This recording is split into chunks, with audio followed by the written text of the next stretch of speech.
That. Friday. It's another People Rising Live on Friday. And I hope everyone's doing well. You know, I used to hate the "Thank God it's Friday" statements, Yeah. and the reason is because we are taught that it's okay to hate our job, like that is just part of the deal, and that drives me crazy because that Me is too. unacceptable. It is completely unacceptable that 80% of the population hates their job, and that's just normal. And so when people say "Thank God it's Friday," I was like, "What do you mean, thank God? We don't. It's the end of a week. I can't wait till Monday where we get to go kick butt again." But it drives me crazy. But y'all are a Yes. reason to say "Thank God it's Friday." So As a thank you. mother, because we're coming up on Mother's Day weekend, I'm glad that it's Friday because I'm sick of driving these people to school and after school things and being Uber moms. So TGIF. That's why I I had live a in friend was Brooklyn, telling me Shelley. yesterday that she was going to have to be at her son's baseball game. And she was not happy about it. And then she told me a story about another mother who was talking about how being at the baseball game was like the perfect Mother's Day gift, and she was like, "What? What are you talking about?" So anyway, welcome everyone to another People Rising. We have a really great. All the guests are great, Yeah. so I don't want to make it seem like Ed is great, but I don't want to, blow him up too far beyond, our other guests. But he's a different kind of guest than we've had on. Ed is a lawyer. Ed Hansen is a lawyer who is a transformation enablement specialist.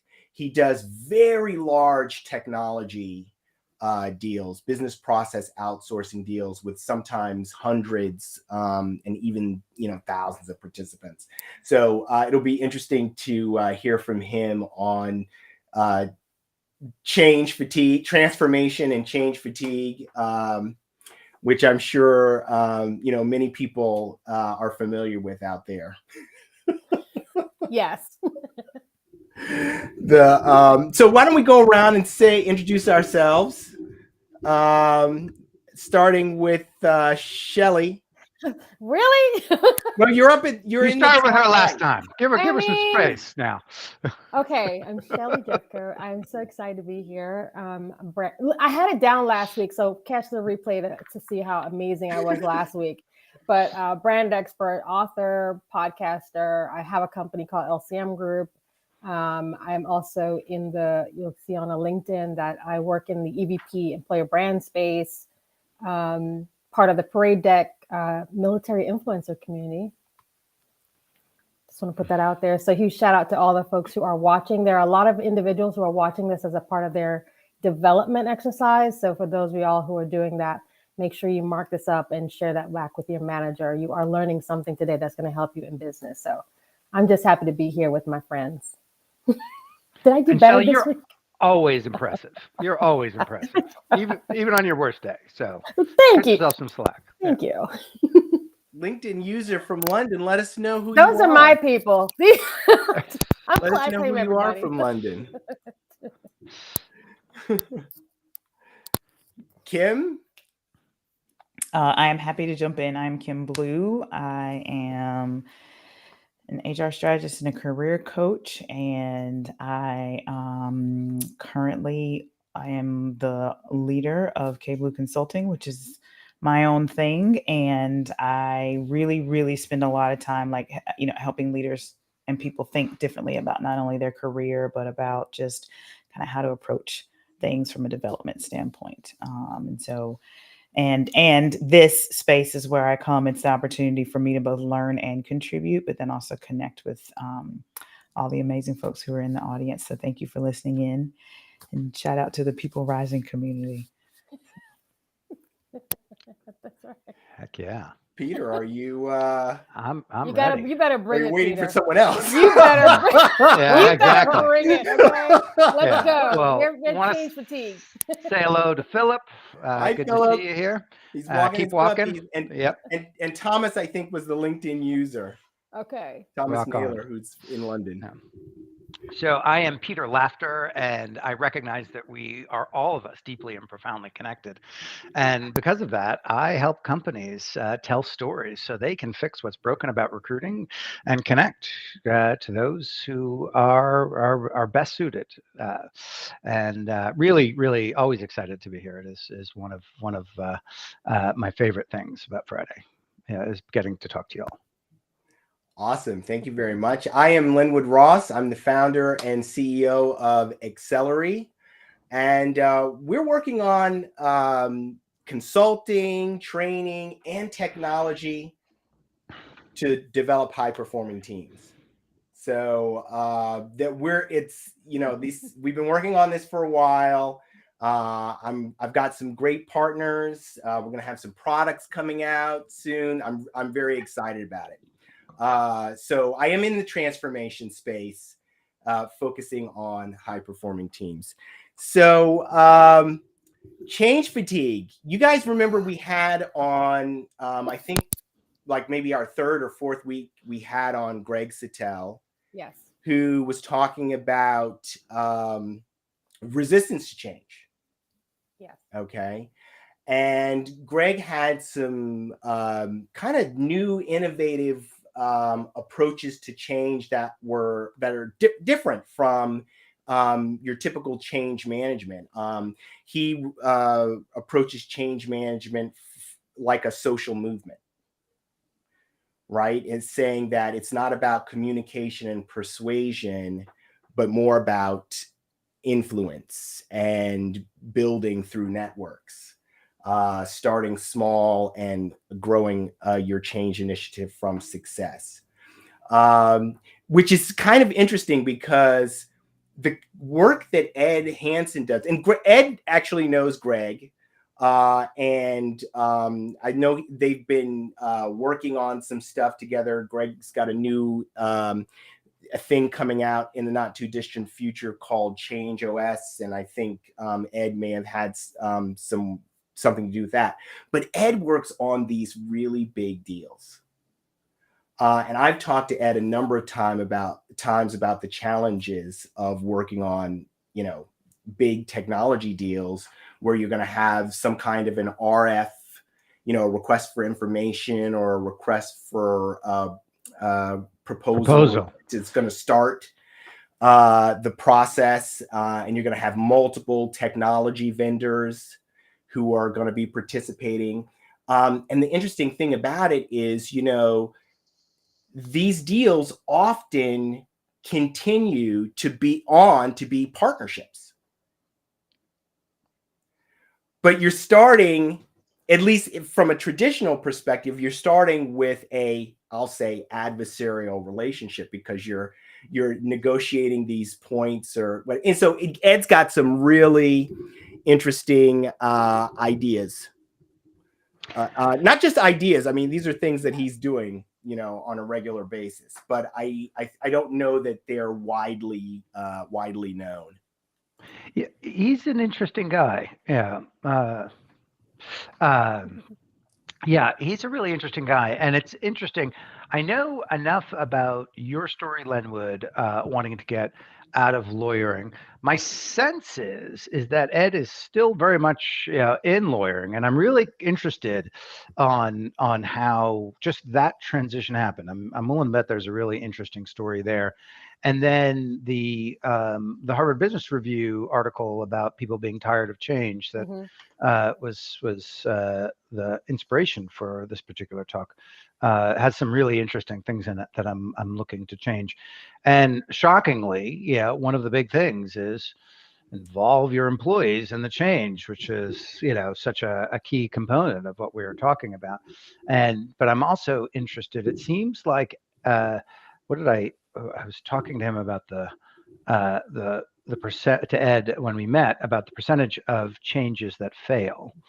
And he said, well, my changes don't fail. And I was, like that is like, whoa. So, but I'm also really curious. That's a huge statement. That is a huge statement.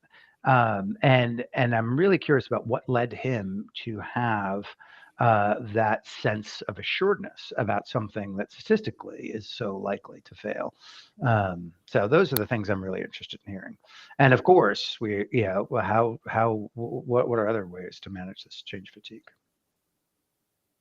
And what causes change fatigue? What are some of the things that we could do? I have change fatigue. I really do.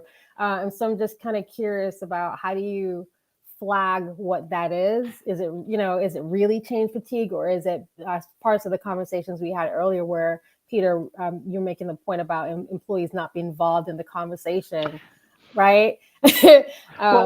That's, if I may push back, Yeah. I'm willing to bet there's 3 or 4, maybe even 10 changes that you'd be like, yes, bring it on now. Yeah. So is it change fatigue, or is it having the wrong change crammed down your throat? That's what it is. Yeah. Well, that's probably what's causing the change fatigue. Yeah. It's and it does connect a lot to what Greg was talking about, because it's not just that we're going to do a change. There is a process that you should follow, or let me step back. I don't want to say it like should, but when you think about, don't shit on our audience. Right.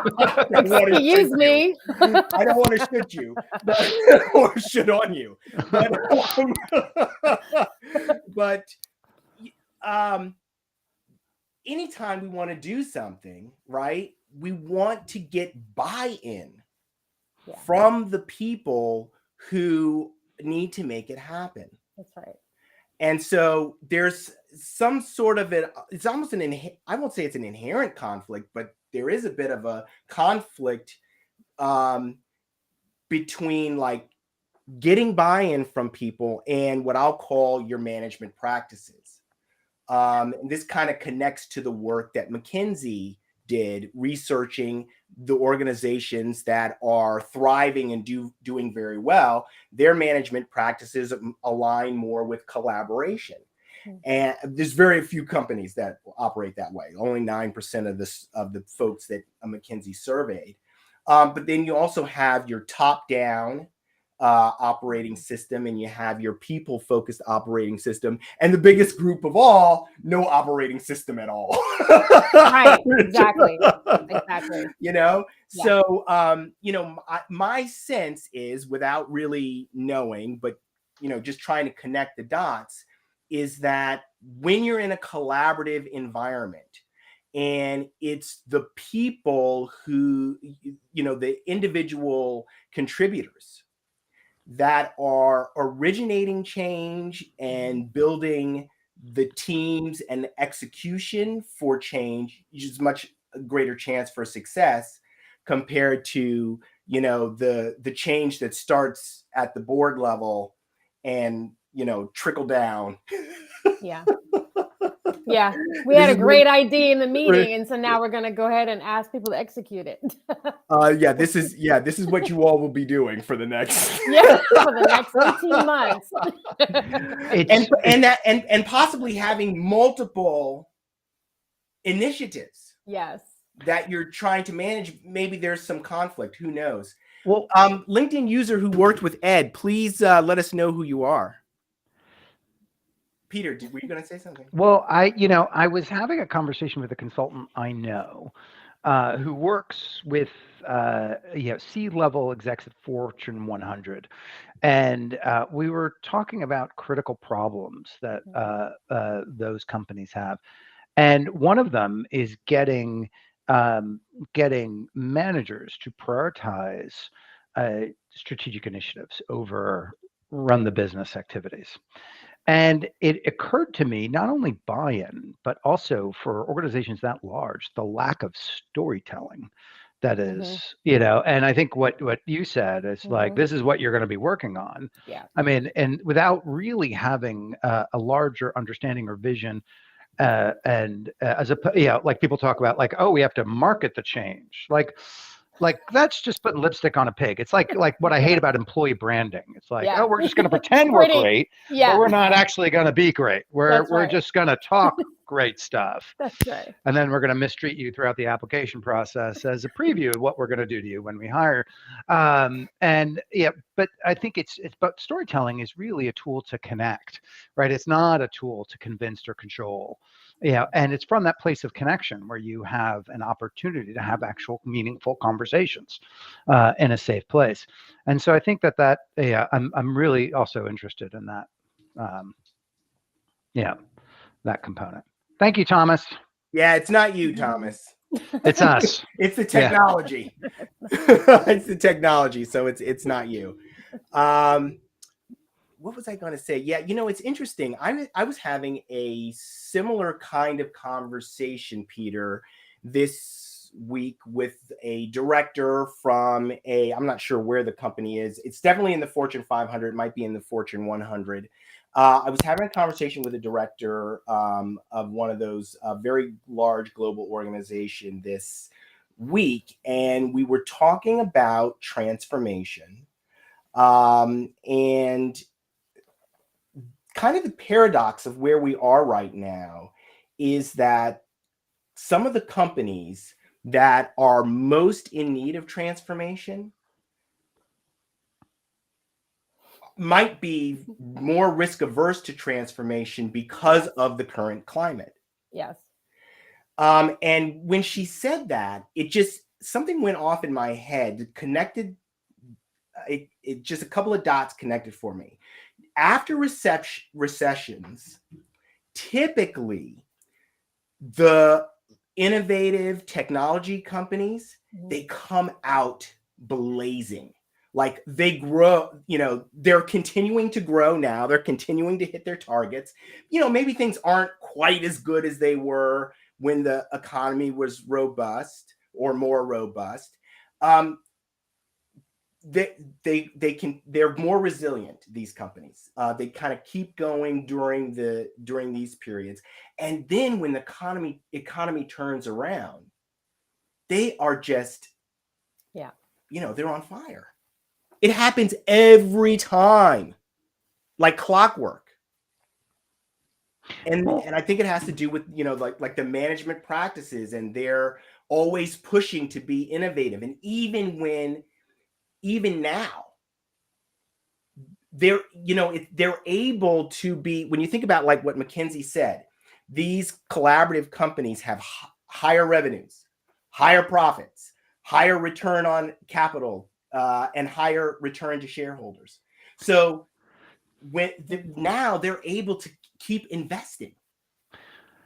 And it's a fascinating thing. And I don't know if anyone has read I forget his name, the CEO of Shopify's letter about their recent layoffs. But it was really quite astute, speaking about it from the center of purpose. This is why we exist, and we've gotten astray. So we're going to cut off a division so it can focus on that, and we can focus on this. And this is unfortunate, and we're sorry. And it was, I thought it was, And Thomas, we see you, by the way. It's if it is our tech, not LinkedIn. You're showing up as Thomas Naylor on LinkedIn. Yeah, I checked, and it's all working the way it should. Just not for us. Thank you. But the companies that don't do this, and I see this with my methodology, they're like, oh, that seems like a lot of work. Like, my methodology with recruiting, people say, that seems like a lot of work. I was like, are you aware of how much work you're doing with your existing process, which is failing? Like, I mean, it's like you're doing more work to fail. And you're so exhausted from that you can't think on doing less work to succeed. Yeah, it is baffling to me. Yeah. I love that statement. I think I'm going to borrow that. You're doing more work to fail than, I get it. Yeah, well, you know what? It comes back to why this community exists, what we're seeking to accomplish, which is to get leaders to focus on the thing that I hate to say, it's not all leaders. I kind of have to, I'm making these broad statements. But, by and large, it's like there's an avoidance of investing in what is critically broken, which is the people aren't broken, but the systems within which the people, the management practices within which that people have to operate. That is what is broken. Well, what if you're the cog in the wheel in the management practice that's causing the system to be broken? And isn't that part of the equation when you're thinking about how to go ahead with change? And maybe part of the fatigue that organizations have is, you can't you can't work within the constraints of the way that the organization is built, with the hierarchical nature of the organization, with the way that information is shared or not shared with the contributors to whatever that project looks like. So you mentioned, Linwood, about individual contributors coming at the end of it, having to execute whatever this change is, and that broken system. So if you're a part of the problem, quite frankly, transformation is going to happen because you're actually a part of the problem. Yeah. How do leaders, mid-level managers who have to go in and implement whatever those changes are, how do they work among that kind of constraint? So these are things that's when I talk about fatigue. It's that because there's so many different battles, going back to our conversation about politics. So come back and watch the replay on that. There's so many other things that are tied into change fatigue and in ensuring that transformation actually happens. And then also the thing I was thinking about is the scale, because Peter, to your point, there might be like 10 things. I'm like, let's change that out, and I'm all on it. Some of it is based on the scale of change. There's not necessarily always enterprise type transformations, right? But they're so thinking along those lines. I can't wait for Ed to come on, because I want to hear like all and everything. Yeah, I mean, to your question, which is this is something that I'm looking at. I have been looking at for quite some time, and I've talked to experts and working with people who know a lot more than me about how to solve it. But it really begins when you go back to like what Greg said, starting small. Mm-hmm. So for an organization, even though you want to think, okay, enterprise-wide transformation, you want to start small. Okay. And the unit of action in an organization is the team. Yeah. So we want to start with a single team, and we have to we've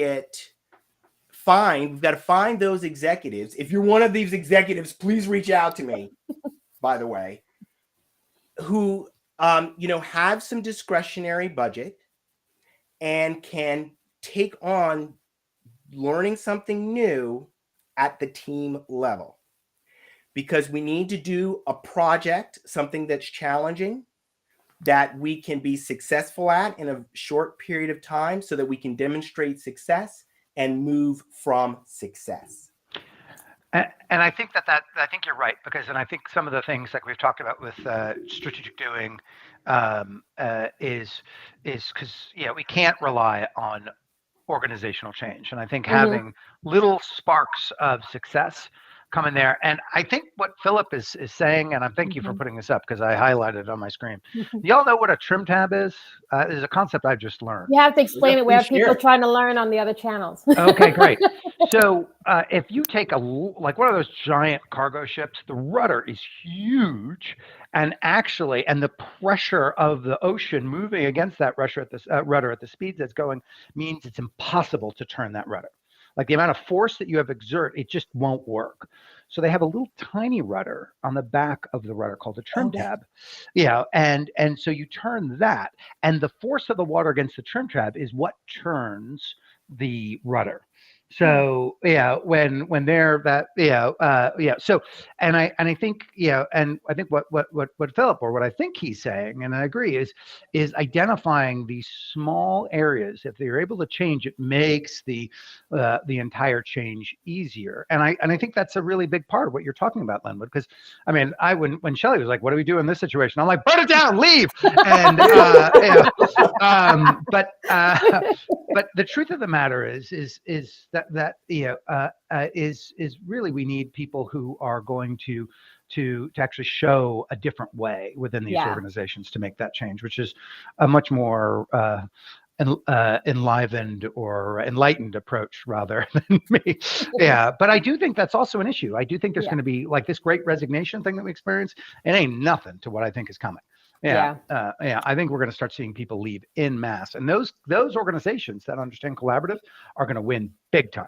Yes, my 2 cents for what it's worth. Well, the reality is, we've got these forces that are converging. We've got labor market.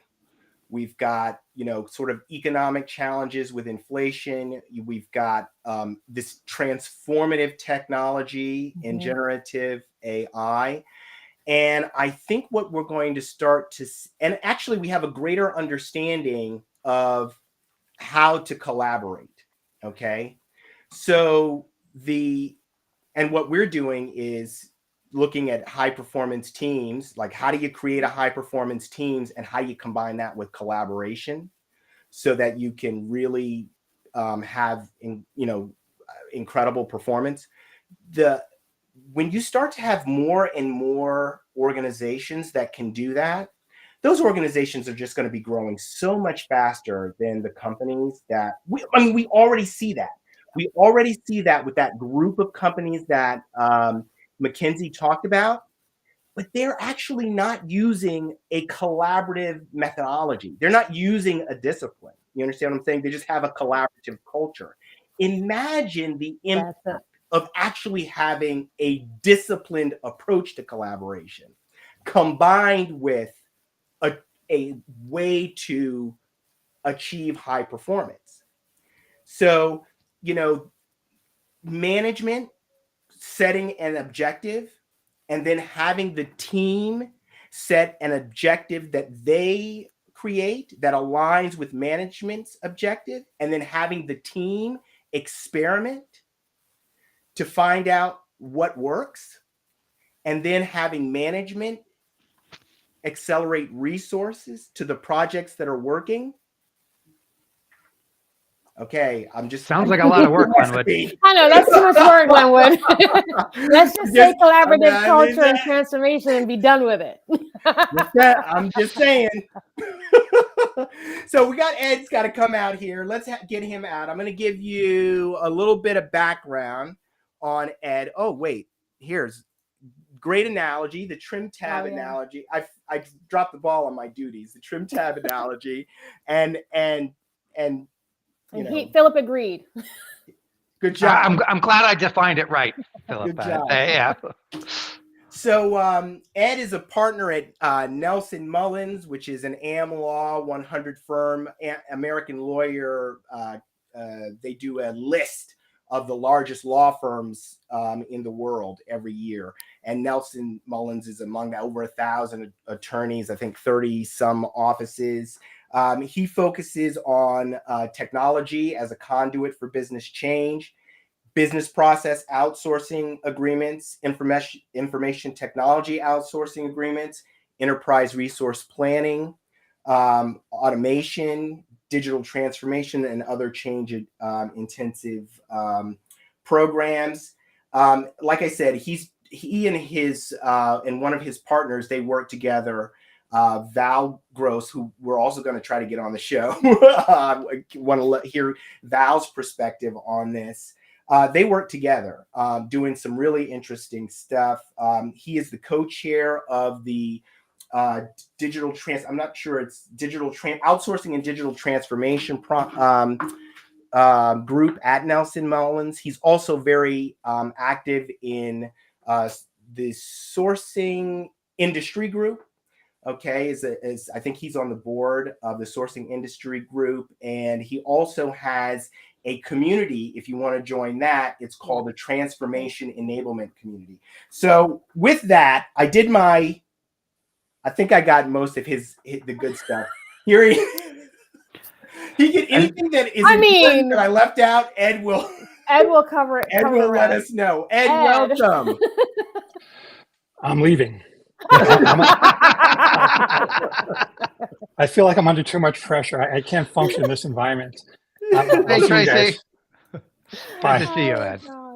Welcome, Ed. We're really excited to have you here. How did I do with your background? If did I do okay, or what more would you like to say? Oh man, you left out two really important parts of it. My Chambers ranking, right? My best lawyers in America. You left out being the only lawyer who's ever been on the Information Week Innovators and Influencers list. I mean, I could go on, but I won't. Len was clearly slacking here. He really dropped the ball. I tried to preface it with, Ed is amazing. He's great. Trust me on that. But you're right. I did live out a couple. Those are actually really important things. Ed has an incredibly innovative practice in this area. He's sought out by large organizations to help them. I guess, let's just start out with, kind of what is your approach that is, so different from what you might typically see, in these kinds of transactions. And if I could be so bold as to tag on to that, how did you get to it? Like, how does a lawyer who's known for being antagonistic be an expert on cooperation and collaboration? That's what I want to know too. Yeah. Okay, so first of all, I cut my teeth in. I've always been a technology guy. So I learned how to program when I was young. I programmed in a number of languages, and so it's kind of natural to get into technology. When I finally got into the outsourcing space and that kind of thing, I cut my teeth doing re-engineering work in the 90s. And if you're old enough to remember re-engineering work, it is absolutely one of the most horrendous things that anybody ever invented, right? Because they would turn the entire management structure of the company upside down and then redesign all of their processes. And I spent most of my time outside the office with senior vice presidents crying. I mean, literally, people would be crying about the frustration that they were going through as they were going through these experiences. And so I think I connected on the emotional level of all of this relatively early on. And then when I started doing this, you didn't have procurement people who knew how to do any of this. You didn't have strategic sourcing. You didn't have any of that stuff.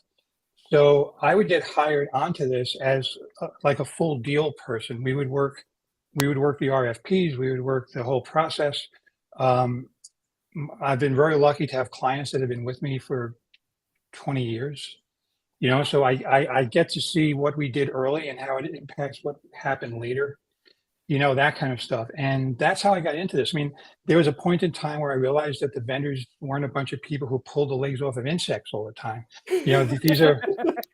These are people with families. Somebody calls him dad and somebody calls her mom. And once you start to really think about the fact that you're dealing with another business and you're dealing with people in that business, and it kind of changes everything.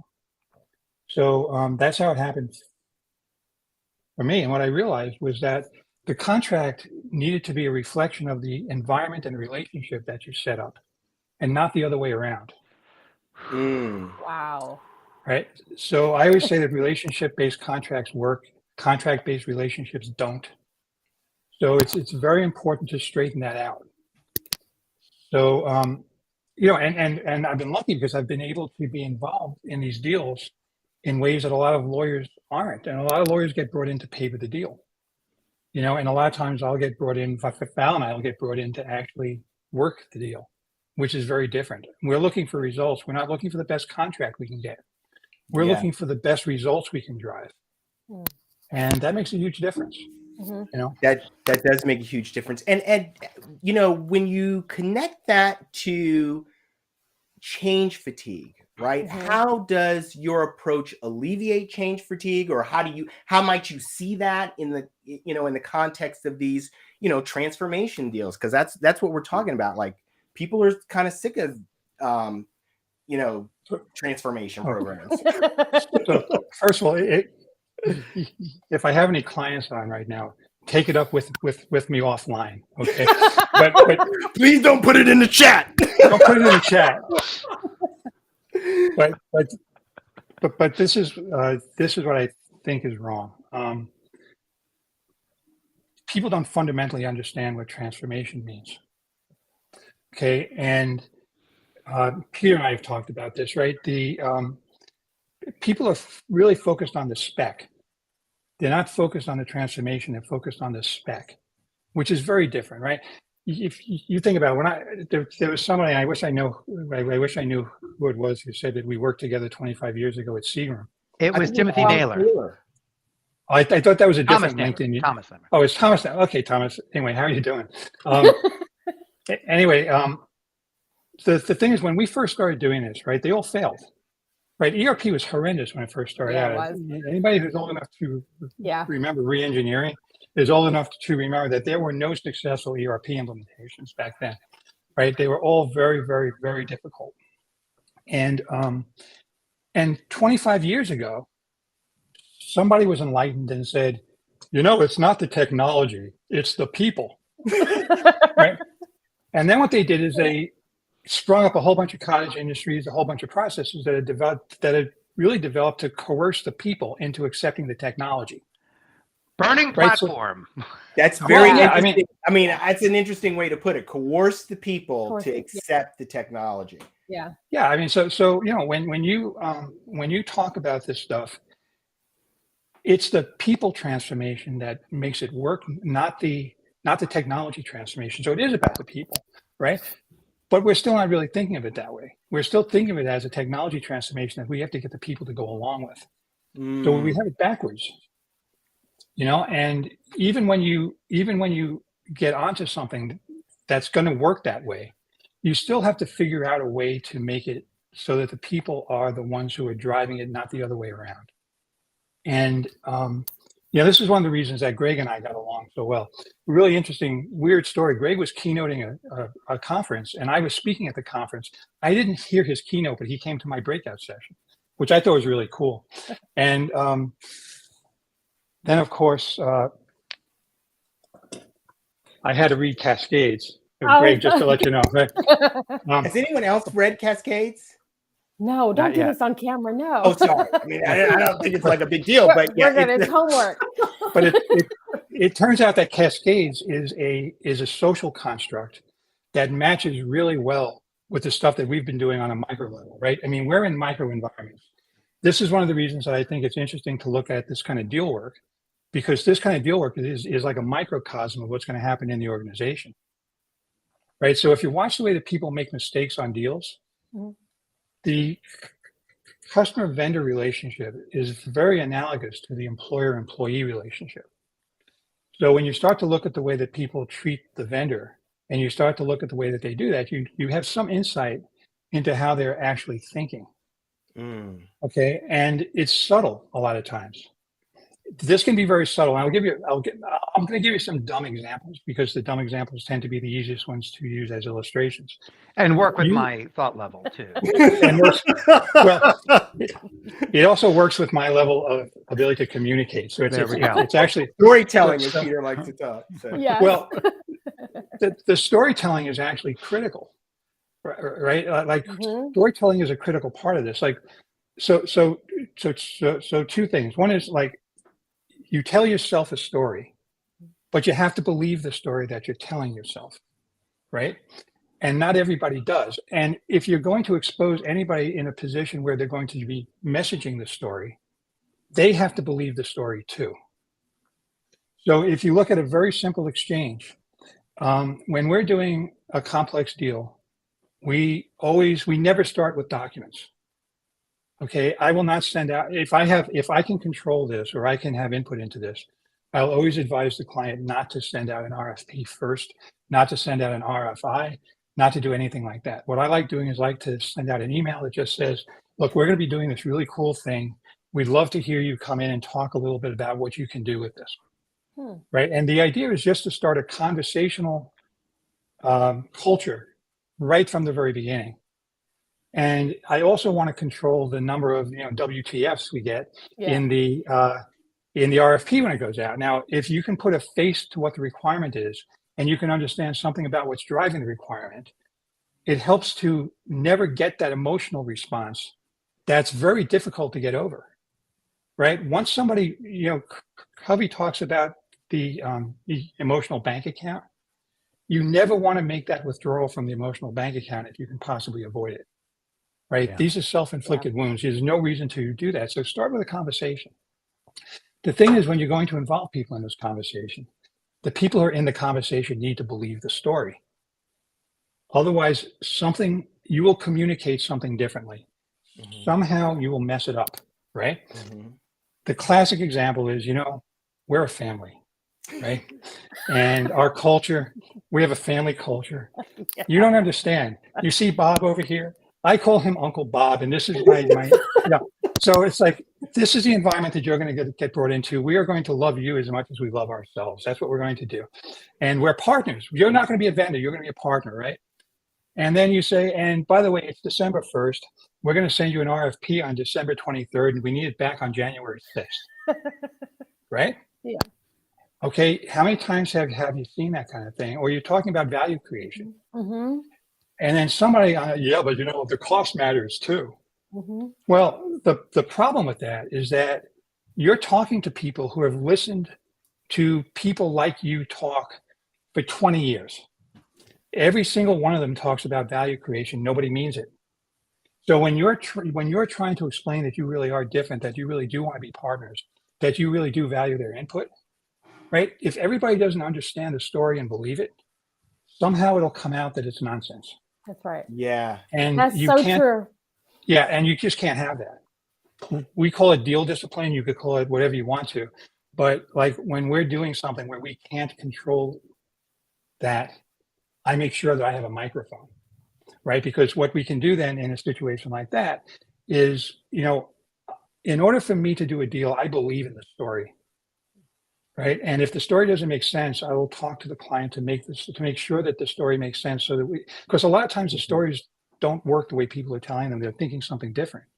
So you create the story, then you have to believe in it. And somebody needs to be the guardian of the story, and it can be, and I will be one of them. And there will be people within the client organization who's doing this also. And now you're starting to build your core teams. You're starting to build your very small majorities of people, because you have a core group of people who really do believe in this.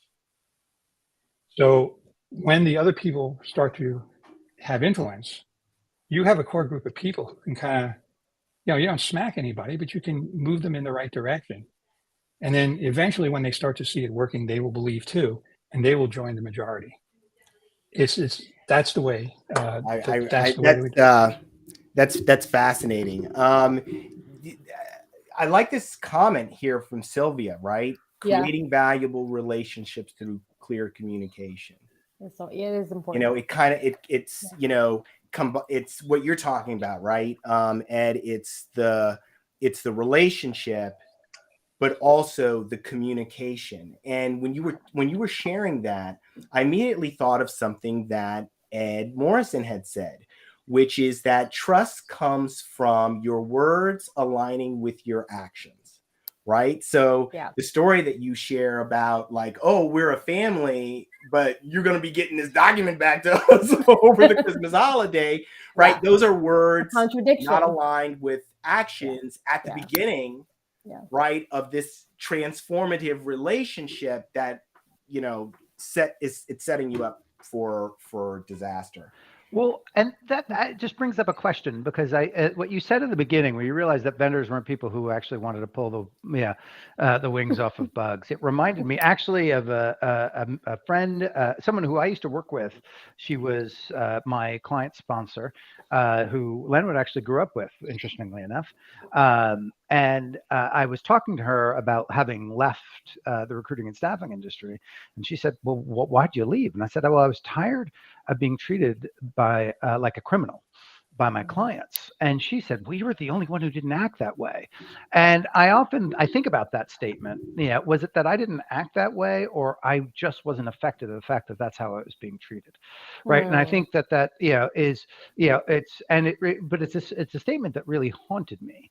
Yeah. So I mean, she was running staffing for one of the largest investment banks in the world, and and so it's either that they are choosing to work with criminals, or they're treating their vendors in such a way that make them act like criminals. But either way, they're the ones who are responsible. So I'm curious to see how you shift that for an organization that's been treating their vendors like criminals, because most do. Yeah. It's a really good point. Look, vendors will sell into the environment that they're presented with. Mm-hmm. Right. So that's the first thing people need to understand. The other thing that they need to understand is that it's not just what you say. And if the cost value dichotomy, for example, is a great indication of this. Vendors are selling into, the problem with using cost as a decision criteria on a transformational deal is you're putting the vendor in a prisoner's dilemma.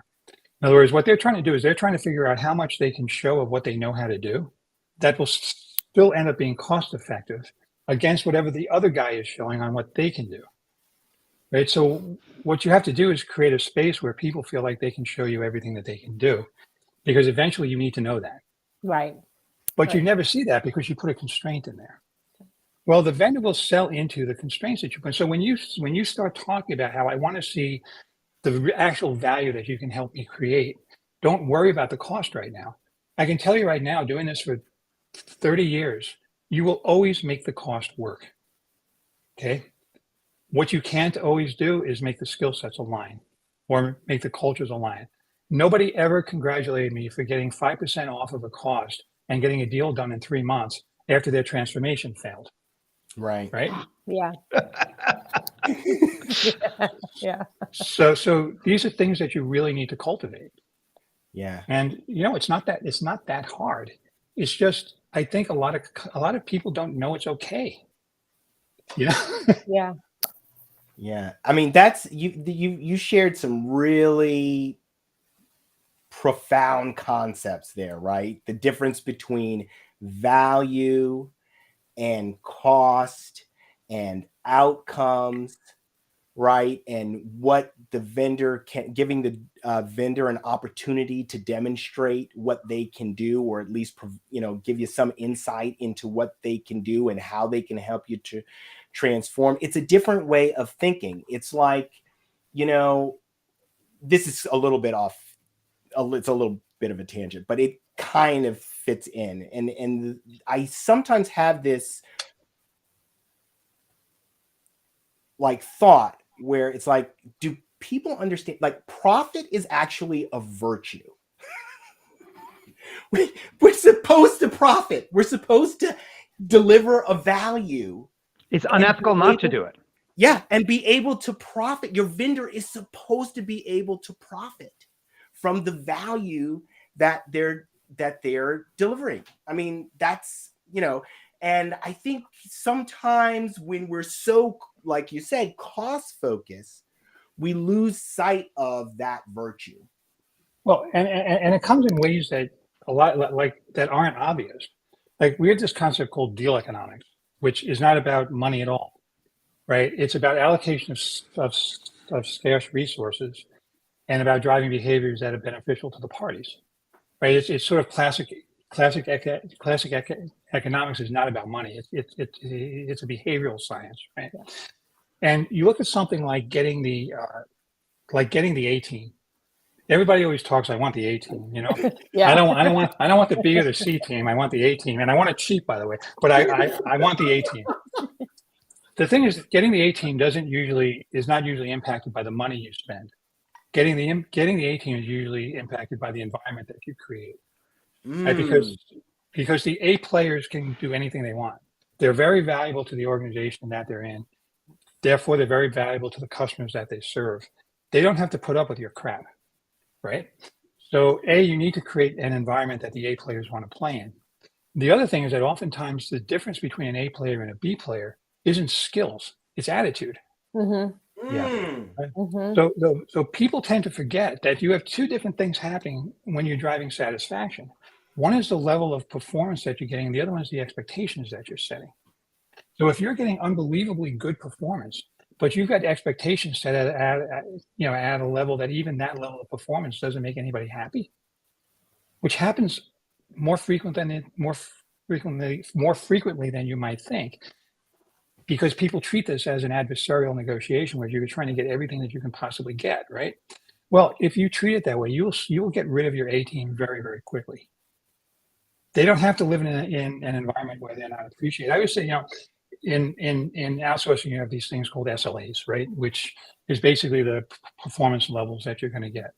Now, one of the questions I always ask a client when we're starting to work together is I say, let me ask you a question. If you have an SLA, if you have a priority problem in your environment on Christmas Eve, and you have a 4-hour SLA, right? And you are, and the person who's responsible for this isn't able to fix it in 4 hours. They can't fix it for 3 or 4 days, but they work continuously. What do you do with that person? Right? Some people will say, I'm going to take an SLA credit. I'm going to make sure that they're up to. Other people say, I'll thank them. Because that person worked throughout an entire holiday. Maybe they missed their family time. And we use Christmas. We can use any holiday that's important to somebody, right? But they did that work. Okay, they may not have been able to deliver. But you know what? If you're in technology, you know that sometimes you can't. Right? So you thank the person. Right? Thank you for giving up your time for us. That's got to mean something. Yeah. That's how you keep the A team. Yeah. And that's actual deal economics, right? How do you set this up so that you drive those kinds of behaviors? Yeah.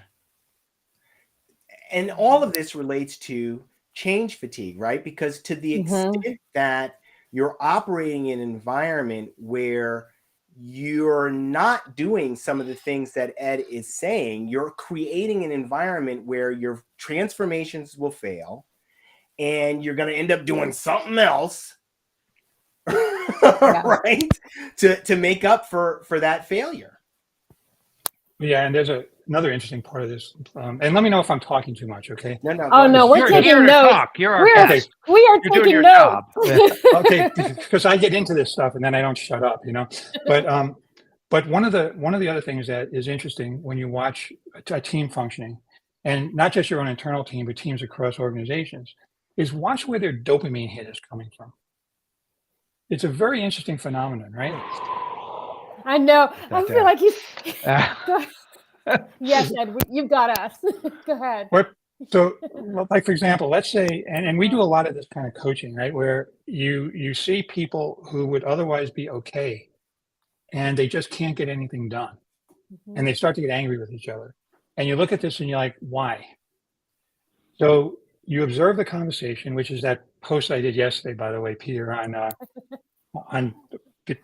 being by the pond and not trying to get the turtles to come out by yelling at them. You watch the conversation and you watch what's happening.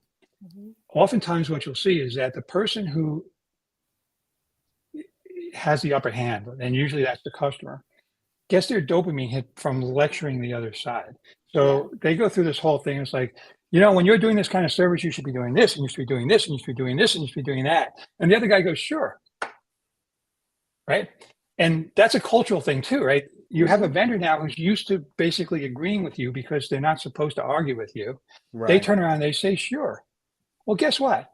That sure meant absolutely nothing. That's right. Okay, it meant absolutely nothing. So instead of asking a question, what do you think we should be doing to fix this? Or how can we deal with this in a different way? Or prodding them along, you got to take your dopamine hit from giving them a lecture. Try to get your dopamine hit from having them come up with the answer. Yeah. Right. That also allows them to shine. Right. Right. There is nothing worse than when you have a great idea or you're competent, right? And you have somebody else who says, yeah, but you should also do this. And like, you just took away everything that I just gave you. And you took away my reason for existing right now. Right. Because I was here to solve a problem for you. And you just told me that I didn't solve it. So how you talk to people makes a huge difference. Yeah. Yeah. I can't believe you came up with that. All right. What an Yeah. incredible idea. Let me ask you a question, right? Is it technically possible to add this? Very different discussion. Then, Right. oh, that's great, but how about this and this and this and this? So like watching dopamine and where people's gratification comes from is important. And what will happen is the person who's on the receiving side of that, who's getting constantly hurt, will develop transformation fatigue. Whatever. Ed's talking Nice to me directly. swing back. He's That talking to me was directly to right the at the heart. end I there. see what you did Together, there. he's a master weaver. I see what you did there.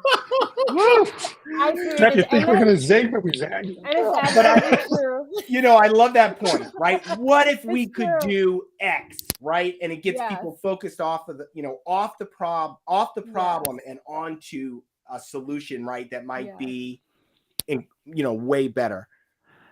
And I just want to say what I'm hearing you say, Ed. No, it's not change fatigue. It's having fatigue being having things crammed down your throat that aren't going to work and going to cause a lot of work and it's failure. That's what we're tired Yes. of. We're And not then- tired and of then being you get effective and blamed. working together. Yeah. And Oh, then, look, Oh, I and forgot then about the that. vendor Cherry gets on the top. blamed. So let's take that for a second and let's bring it Wow. into the internal organization. Yes. Okay, so you get involved in a deal sometimes, and they're like, "We're going to be doing this transformation, right?" And you're like, Yeah. "Well, what are you doing?" "Well, we're doing this." Say, "Okay, when you say you're doing this, what do you mean?"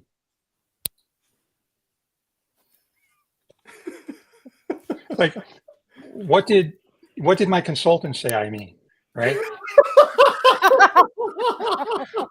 Yeah. Or it's like my consultant, and I'm not picking on consultants, by the way, because they bring their own perspective to these things.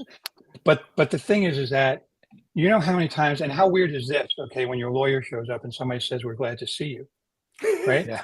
Because what we do is we listen to people. So sometimes if you get brought into the middle of something like this, there are the one of the things I hate the worst is when you get into a situation where they're about to send out the RFP.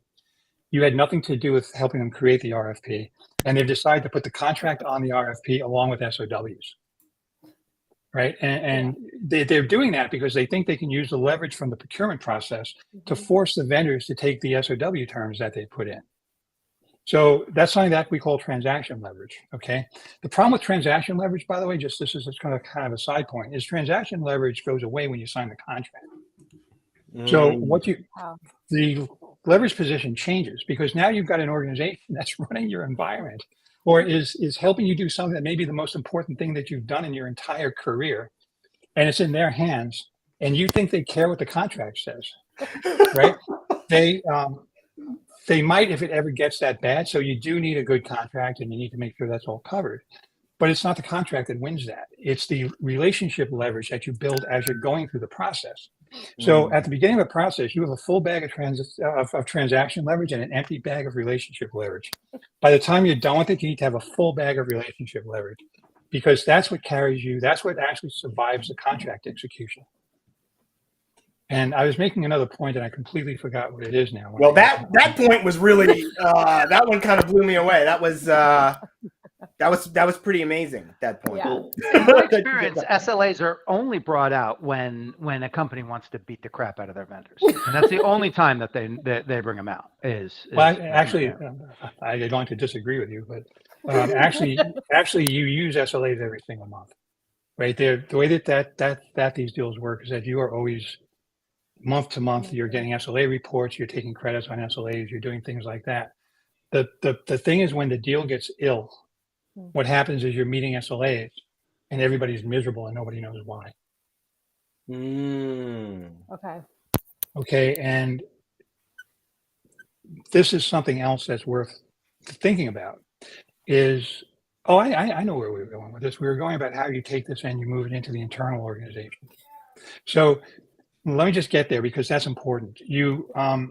You get on something like this and you have people who've been around for 30 years that know what they're doing. They know where all the skeletons are buried, right? Now, the thing is,